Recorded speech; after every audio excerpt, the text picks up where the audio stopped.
আসসালামু আলাইকুম, welcome to learning platform.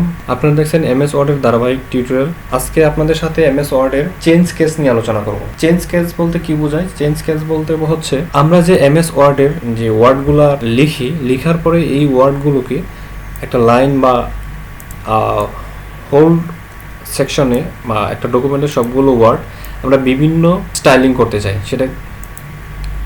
সেই ওয়ার্ডগুলো প্রথম কি স্মল হবে নাকি সবগুলো ওয়ার্ড স্মল লেটার হবে, সবগুলো ওয়ার্ড ক্যাপিটাল লেটার হবে, এইগুলো কিভাবে করব সেইগুলোই হচ্ছে চেঞ্জ কেস। তো আমরা যে ওয়ার্ডগুলো চেঞ্জ করতে যাচ্ছি সেই ওয়ার্ডগুলো সিলেক্ট করে হোম ট্যাবের ফন্ট সেকশনে গিয়ে আমরা এইখানে ডাবল এ একটা দুইটা এ একসাথে দেখতে পাচ্ছেন, সেখানে ক্লিক করলে আপনার বিভিন্ন অপশন দেখতে পারবেন।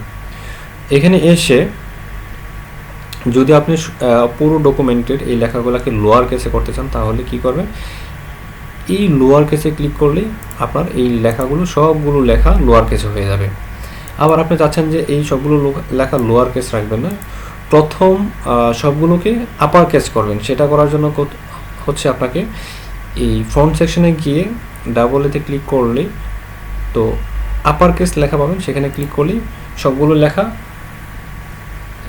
আপার কেস হয়ে যাবে। এখানে ক্লিক করলে সবগুলো লেখা আপার কেস হয়ে যাবে। এখন চাচ্ছেন যে এই লেখাগুলো আপার কেস রাখবেন না, এই লেখাগুলো কি করবেন, প্রথম যে ওয়ার্ডটা থাকবে সেটা ক্যাপিটাল থাকবে, বাকিগুলো স্মল লেটার হবে, সেটাকে বলে ক্যাপিটালাইজ ইচ ওয়ার্ড।